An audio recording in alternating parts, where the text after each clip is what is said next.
The holographic display cast an eerie purple glow across Admiral Vexthor's crystalline features as he studied Earth for the first time. His cybernetic enhancements whirred softly, processing the wealth of data streaming in from the Zarian Empire's most advanced sensor arrays. 300 cycles of uncontested expansion had made the Empire complacent, but Vexthor prided himself on thoroughness. "Curious," he muttered, his voice resonating with harmonic undertones characteristic of his species. "They've barely colonized their own solar system, yet they've survived multiple extinction-level events." He manipulated the display with practiced gestures, zooming in on Earth's patchwork of cities and wastelands. "Send the standard ultimatum. Let's see how these humans respond to inevitability." The message was simple: submit to imperial rule or face annihilation. It had worked on thousands of species across the galaxy.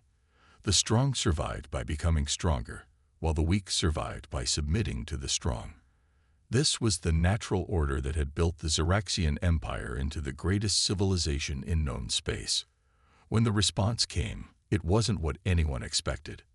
"Admiral," his communications officer called out, her bioluminescent patches pulsing with confusion. "The humans, they're broadcasting on all frequencies. It's not encrypted." The human who appeared on screen wore a simple dark uniform with minimal ornamentation. Their bilateral symmetry and soft external covering marked them as primitive by Zarian standards. Yet something in their steady gaze made Vexthor's crystalline structure vibrate with unease. "Greetings, Zarian Empire," the human said, their voice translated perfectly into Imperial Standard. "I am Admiral Sarah Chen of the Earth Defense Force. We've received your ultimatum, and we have a counter-proposal. Attached to this message you'll find our response, along with a comprehensive history of human warfare. We recommend you study it carefully." Vexthor's second-in-command, Sub-Admiral Kurel, chittered with amusement. "They're sharing their military history, either supremely confident or supremely foolish." "Both, perhaps," Vexthor replied, already scanning through the data package. His cybernetic enhancements processed the information faster than any organic brain could manage, yet something felt off. These records show primitive projectile weapons, basic fusion technology, limited faster-than-light capability. Nothing that could challenge even a fraction of our fleet. "Shall I begin the standard conquest protocol, Admiral?" Kurel asked, already pulling up the battle plans that had worked countless times before. Vexthor raised a crystalline appendage, halting the order. "No, something isn't right. Their response is too calculated."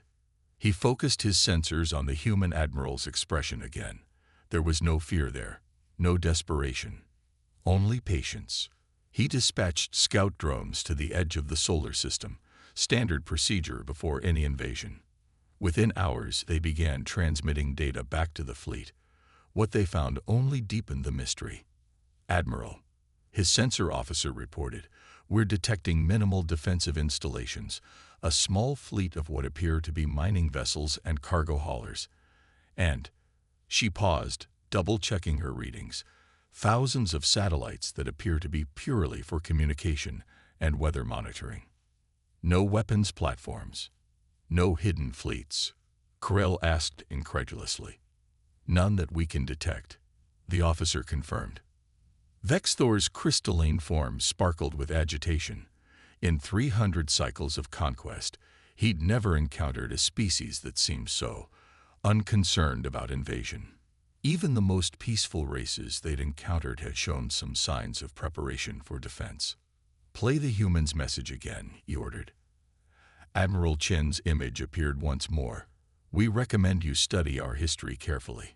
Not because we're proud of it, but because we hope you're wise enough to learn from the mistakes of others. Humanity has fought itself far more than we fought aliens.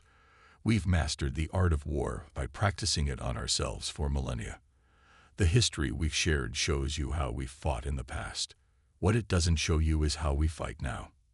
"It's a bluff," Kurel insisted. "They're trying to delay the inevitable." Vexthor wasn't so sure. He ran the message through his most sophisticated analysis protocols, searching for signs of deception. The results were puzzling. The human was being completely truthful, yet somehow that made him more uncomfortable, not less. "Launch a probe to their largest moon," he ordered. "Let's see how they react to a direct incursion into their space." The probe accelerated toward Earth's moon, its stealth systems making it virtually undetectable to the primitive sensors they'd observed. It was halfway there when it simply vanished. "Report," Vexthor demanded. "Oh, they're real enough," Chen confirmed. "We just moved them here.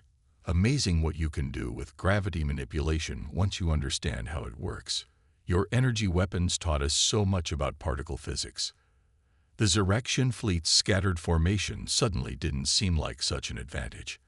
The precisely moving asteroid belts began to resemble the teeth of a giant trap. "You can't have moved entire planets," Ixhal protested. "The energy requirements alone would be impossible," Chen agreed, "if we were using conventional energy sources. But thanks to your previous attack, we had a perfectly good demonstration of how your quantum reactors work. We just scaled up the principle a bit. Though I admit, reorganizing the asteroid belts into computational arrays took some creative thinking." The horror of what humanity had accomplished began to dawn on the Zarian commanders. In the brief time since their last encounter, humans hadn't just learned from their weapons. They had completely revolutionized their understanding of physics and engineering. "Attack," Ixhal ordered. "Random patterns. Don't give them anything to learn from." The fleet surged forward in chaos, each ship choosing its own path. But as they approached Earth, something strange happened. The apparently random movements of their ships began to form patterns they hadn't intended. "Fascinating thing about chaos," Chen commented, as if giving a lecture. "When you study it long enough, you start to see the underlying mathematics. Your ships aren't really moving randomly. They're following complex but predictable patterns based on your commander's psychological profiles." The reorganized asteroid belts began to pulse with energy, each one acting as a node in a vast computational network.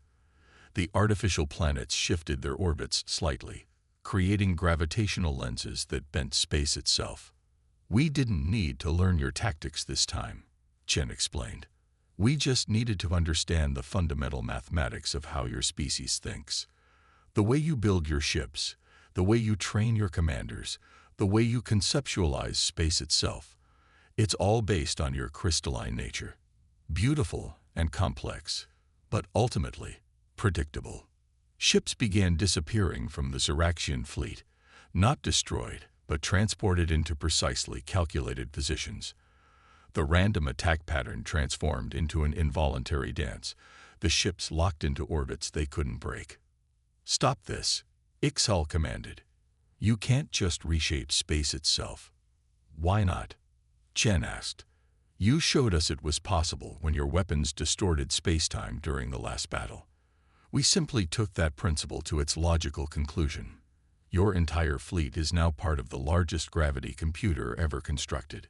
Each ship's random movement adds to our processing power."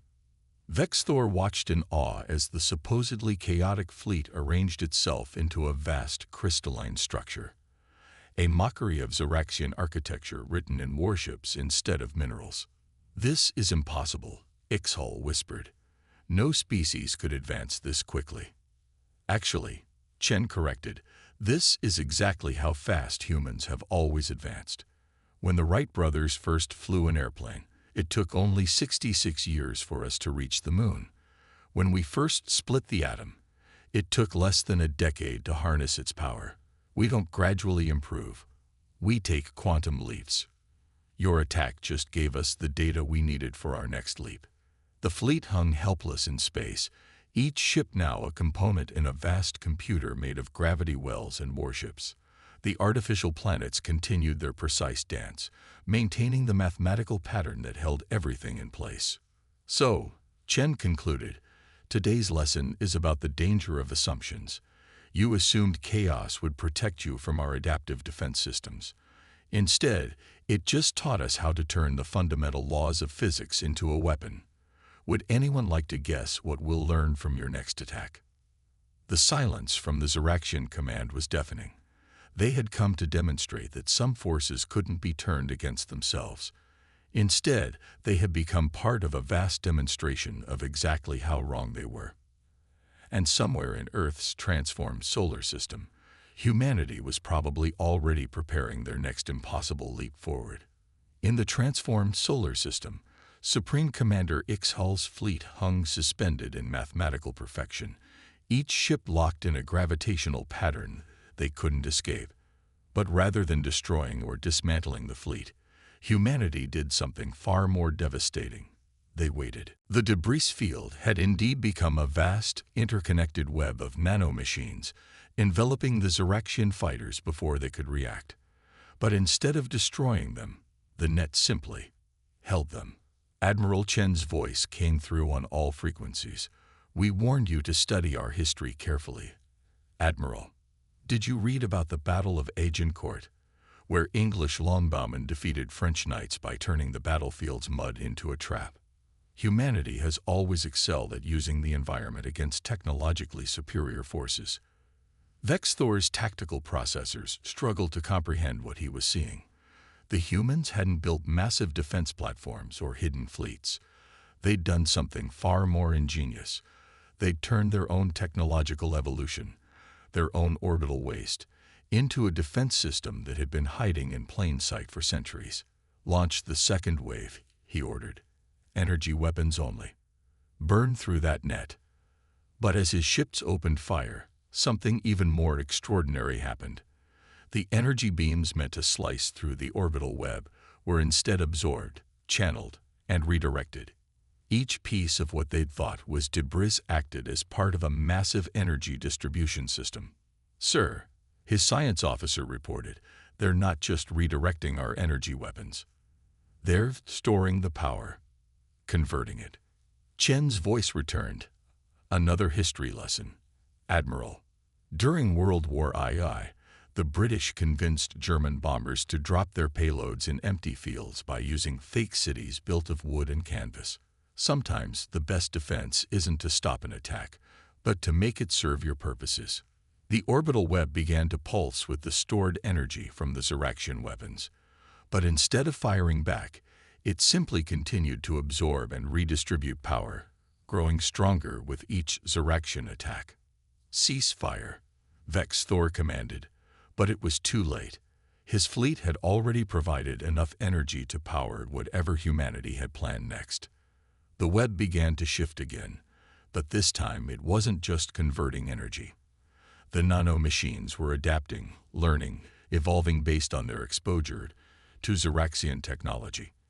What had started as a defensive net was becoming something else entirely. "Admiral Chen," Vex Thor transmitted, trying to keep the fear from his harmonic frequencies. "What are you doing?" "We're not doing anything, Admiral. We're letting your own actions determine what happens next. Your weapons taught our orbital defense system everything it needed to know about your technology. Now it's going to show you what it learned." The web began producing exact copies of Zarian fighters, built from the very debris that had been floating harmlessly in orbit. But these weren't just copies. They were improvements, hybridized with human technology, in ways that Vex Thor's tactical processors couldn't even begin to analyze. "You could have built these weapons all along," Vex Thor realized. "Why wait until we attacked?" "Because now we're not using our weapons," Chen replied. "We're using yours.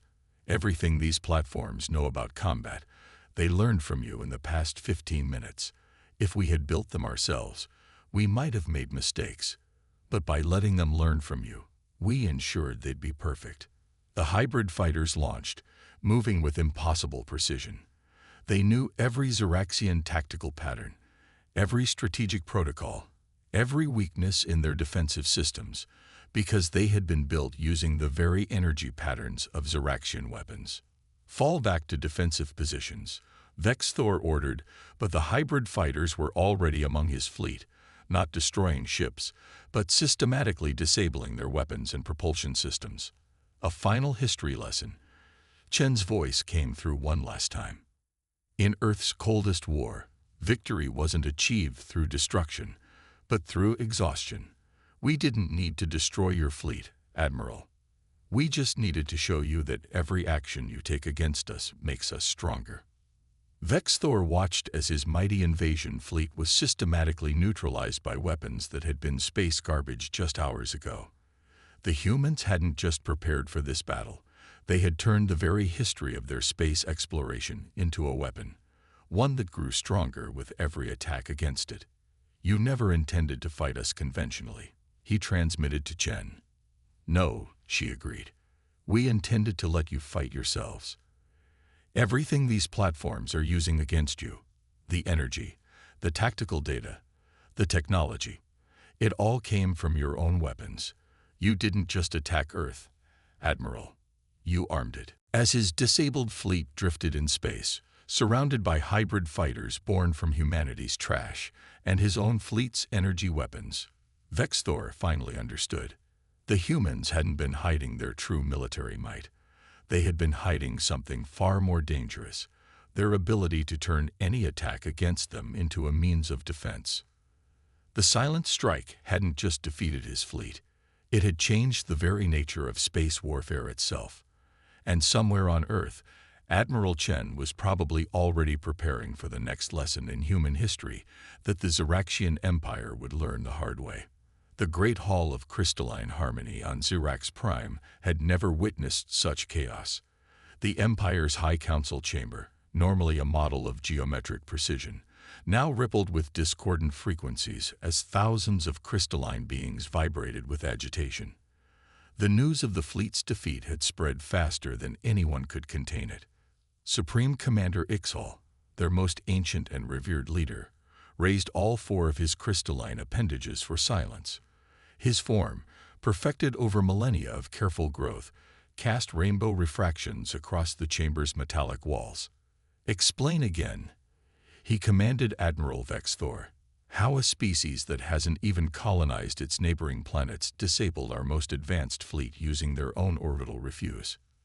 Vexthor's form had lost much of its luster since the defeat. They didn't just disable our fleet, Supreme Commander. They educated it. The admission sent new waves of harmonic disturbance through the chamber. From the galleries, representatives of the Empire's 100 subject species watched with growing interest. Many of them were biological rather than crystalline, and their reactions were harder to read, but their attention was unmistakable. Our own weapons, Vexthor continued, projecting holographic records of the battle, provided the energy and information their defense systems needed. Every shot we fired taught them more about our technology. Every tactic we employed was absorbed and improved upon. A new voice cut through the chamber.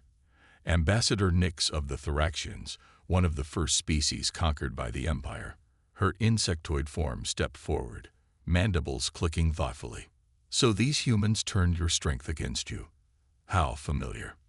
Ixal's crystalline surface flickered with warning patterns. Speak plainly, Ambassador. 3 centuries ago, you conquered my people by exploiting our hierarchical nature, Nyx said, her compound eyes reflecting the holographic battle footage. You removed our queen, inserted your own controllers, and turned our strongest trait into a weakness. Now someone has done the same to you. Murmurs of agreement rippled through the gallery where other subjected species sat. Ixal's tactical processors noted the dangerous parallel forming in their minds. The situations are not comparable, he declared. The Empire brings order. The Empire brings stagnation. A new voice interrupted. Admiral Chen's image appeared in the center of the chamber, causing crystalline forms to vibrate with shock. How dare you breach our secure, Ixal began. We didn't breach anything, Chen replied calmly. Your own communication systems invited us in. Just like your weapons taught our defenses, your transmissions taught our algorithms. We're not hacking your network. We're simply accepting the invitation it keeps sending us. The gallery erupted in a mixture of fear and fascination. The subject species had never seen anyone interrupt the Supreme Commander before. What do you want? Ixal demanded, his harmonics barely controlled. To educate, Chen replied. You've conquered 100 species by turning their strengths into weaknesses. The Thoraxians' hierarchy, the Mendares' telepathy, the Crix's hive mind. Each time, you found the strongest trait of the civilization and twisted it against them. She paused, letting the words resonate through the chamber. But you never ask yourselves, what happens when you encounter a species whose greatest strength is learning from their enemies? The gallery had fallen completely silent. Even the crystalline beings had stilled their vibrations, listening. For millennia, Chen continued, humanity fought itself. We turned our greatest minds to the problem of warfare. But somewhere along the way, we learned something crucial. The most powerful weapon isn't the one you build. It's the one your enemy builds for you. Vexthor's tactical processors whirred as he processed the implications. The primitive technology you showed us, the minimal defenses, it was all to encourage us to attack. Every conquest you've achieved, Chen confirmed, has been by finding a species' strength and subverting it.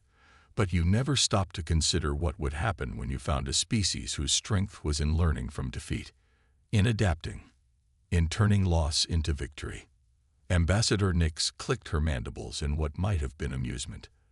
They're not just defeating you, Supreme Commander. They're teaching everyone in this chamber how to defeat you. The realization rippled through the High Council. Every transmission the Empire sent, every attempt to counter human influence, every show of force, all of it was being turned into a lesson, not just for humanity, but for every species the Empire had subjugated.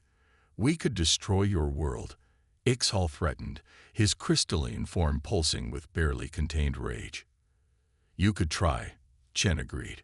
But ask yourself, if we could turn your fleet's energy weapons into a defense system, what would we learn from a full planetary assault? What would all your subject species learn? The gallery hummed with suppressed excitement as the implications became clear. The Empire's greatest strength, its technological superiority, had become a liability. Every demonstration of power now carried the risk of teaching their subjects how to resist. The history we shared with Admiral Vexthor, Chen said, wasn't just about human warfare. It was about revolution, resistance, the art of turning overwhelming force against itself. And now, thanks to your own actions, we're teaching that history to every species in your empire. Ixhal's tactical processors presented him with a devastating calculation. They could no longer treat this as a simple military problem. Every action they took against Earth would only spread humanity's most dangerous export, the knowledge of how to turn strength against itself. What are your demands? He asked, harmonics tight with suppressed fury. Demands. Chen smiled. We don't make demands, Supreme Commander.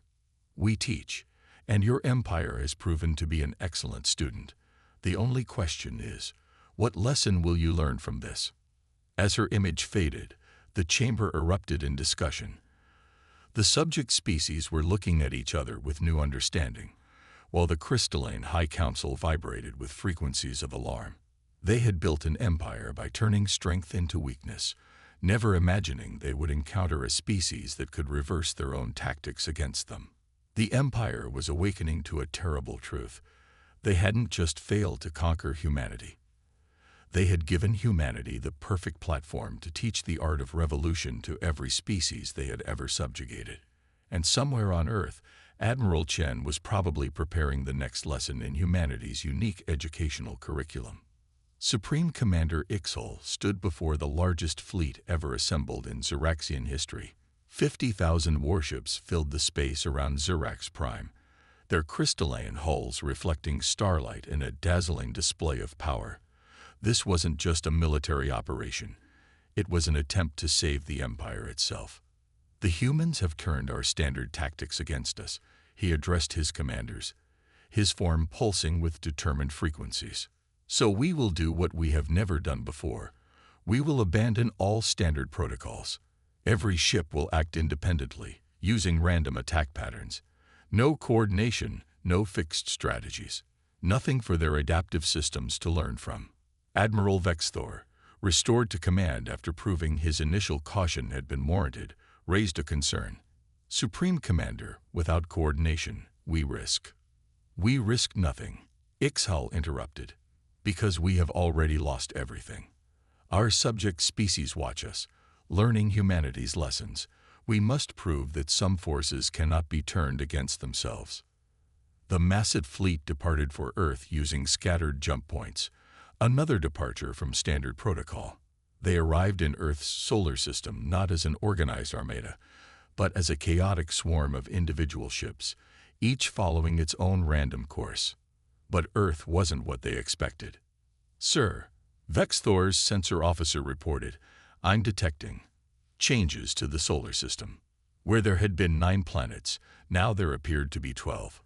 Where asteroid belts had been chaotic, they now moved in perfect geometric patterns. Even the sun seemed different, its corona sculpted into impossible shapes. Admiral Chen's voice came through clearly, despite their scattered formation. Welcome back. I see you've brought more students to our class on human ingenuity.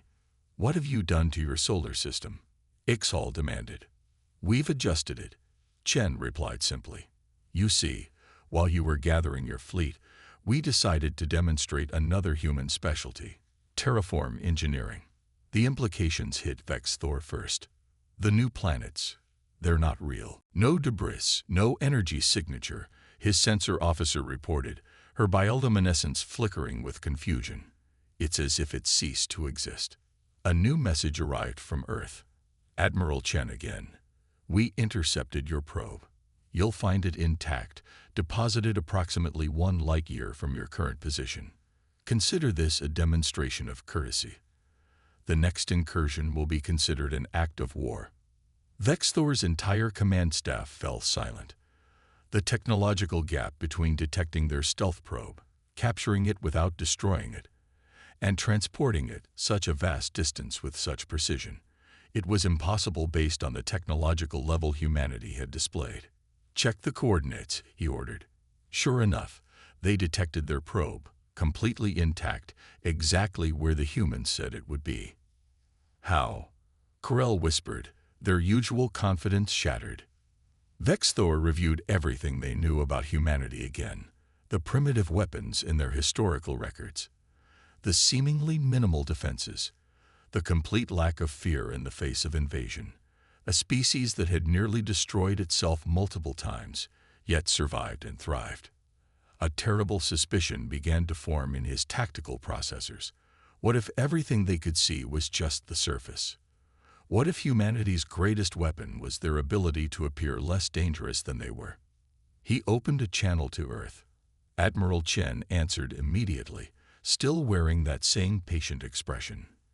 The probe, Vexthor said. How did you do it? That's a fascinating question, Chen replied. But I think the better question is, what else can we do that you don't know about? Vexthor felt his crystalline structure resonate with a frequency he hadn't experienced in centuries. Fear, not of humanity's weapons or technology, but of their patience. They had waited, letting the Empire see exactly what they wanted them to see, waiting for this moment.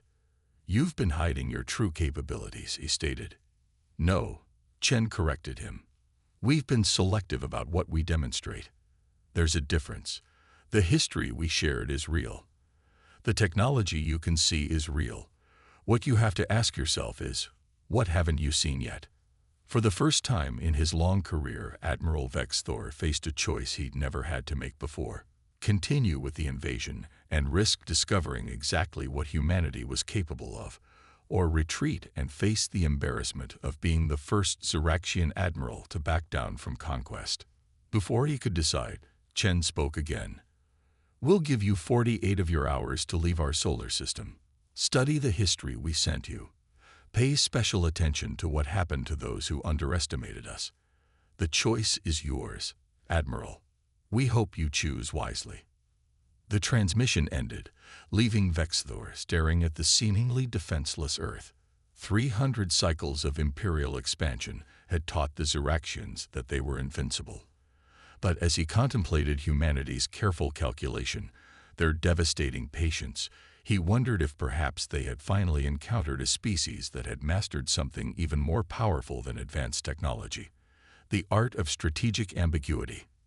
The next 48 hours would determine whether the Zarian Empire would learn this lesson the easy way or the hard way. The 48 hours had passed, and Admiral Vexthor had made his decision. Pride won over prudence.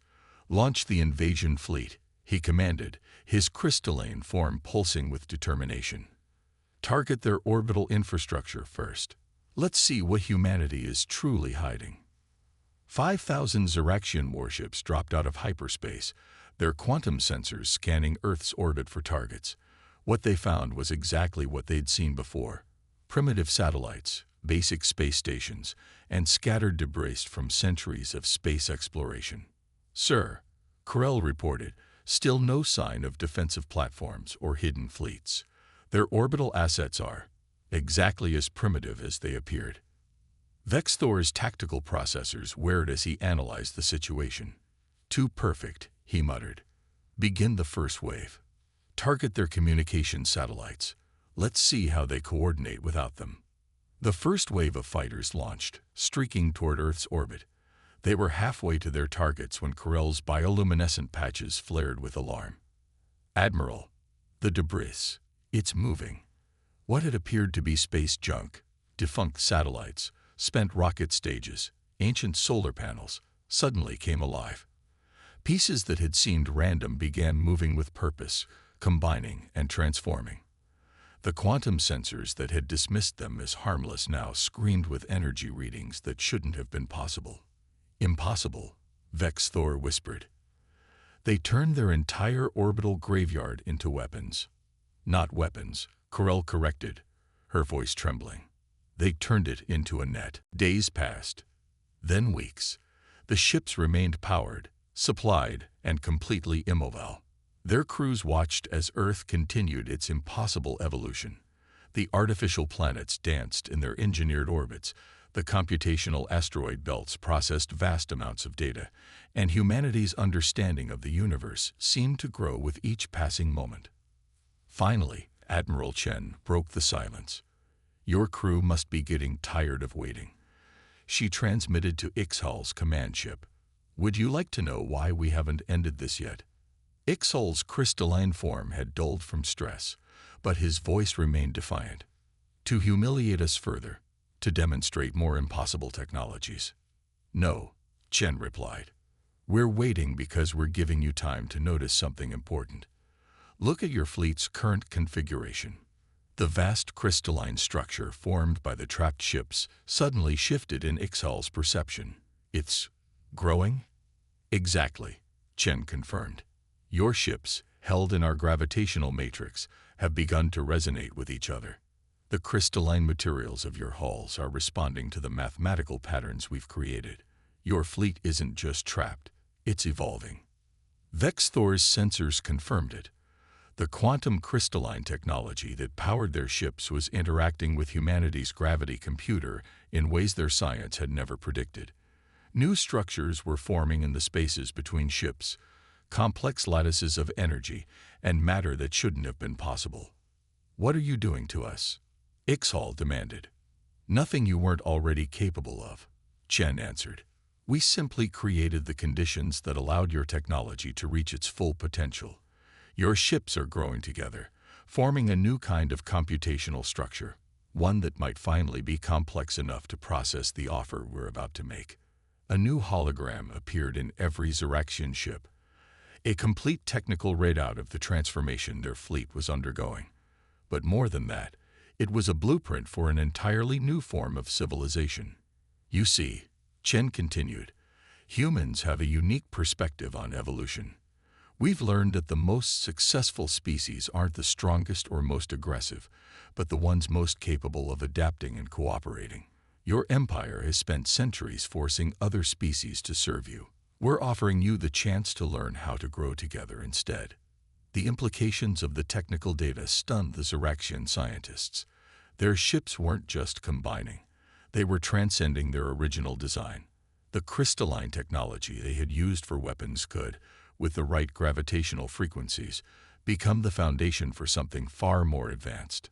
This is impossible, one of Ixhal's scientists whispered. The energy patterns, they could revolutionize our entire civilization. That's the point, Chen said. You've spent centuries thinking of crystalline resonance as a weapon. We're showing you how it could be used to connect instead. Imagine your empire not as a force of conquest, but as a symphony of resonating crystals, each species contributing its own unique frequency to the whole. Vexthor's tactical processors finally grasped the true scope of humanity's strategy. You never intended to defeat us militarily, he realized. This whole time, you were setting up the conditions for our own technology to show us a better way. Now you understand, Chen confirmed. We could have destroyed your fleet. We could have dismantled your empire. Instead, we're offering you the chance to become something greater than conquest. The same gravity computer that holds you here could be the key to transforming your entire civilization. The technical data continued to flow, showing how the principles at work in their trapped fleet could be applied across the empire. Every crystalline world could become part of a vast network, linked not by force but by resonance. Even their biological subject species could be integrated, their unique characteristics adding new dimensions to the crystalline symphony. But know this, Chen's voice hardened slightly. If you choose to continue down the path of conquest, we won't just defeat you. We'll continue to teach every species you've subjugated how to turn your own strength against you. The choice between evolution and extinction is yours. In the vast crystalline structure of the trapped fleet, new patterns were still forming. Ships that had been designed for war were transforming into nodes of a vast communication network. Weapons systems reconfigured themselves into resonance amplifiers. The very technology they had built for destruction was showing them a path to transcendence. Ixhal stood in his command chamber, watching his mighty fleet become something he had never imagined possible. All their centuries of conquest, all their technological advancement, and humanity had shown them in a matter of weeks that they had barely scratched the surface of what was possible. You could have done this from the beginning, he said finally, when we first threatened Earth. Why wait? Why let us attack? Because, Chen replied softly, some lessons can't be taught. They have to be experienced. If we had simply given you this technology, you would have tried to use it as a weapon. By letting you exhaust your military options first, we gave you the chance to discover this truth for yourselves. The crystalline structure of the fleet pulsed with new frequencies of possibility, of potential, of evolution. In the space of a few weeks, humanity hadn't just defeated the greatest empire in known space. They had given it a chance to become something even greater. And somewhere on Earth, humanity was probably already preparing their next lesson in the art of turning enemies into allies, one impossible transformation at a time.